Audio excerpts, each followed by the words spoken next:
Grabe, yung anlayo ng pinanggalingan mo.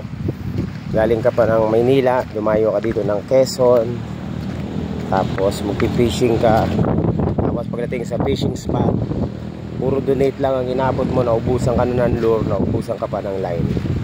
Pero okay lang, masaya pa rin mga master. Bihira mangyari to, no? Na makalayo tayo sa ating lugar para makapag-fishing.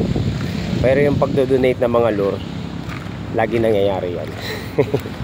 Ganun talaga, kasama na sa fishing yan. More donation, more enjoyment sa fishing. Okay, fish on. Ito tayo ngayon sa Real, Quezon. And gamit natin ang ating Gutur Waver ultralight setup, baitcast, pan push. Loaded siya ng 10 pounds na mainline and 30 pounds na leader line. So ang capacity ng lure niya is 5 grams to 10 grams. Ayan, so good for long distance casting na siya. Okay, so check out lang yung product dyan sa tag product sa baba, sa mga gustong bumili, no? Happy shopping!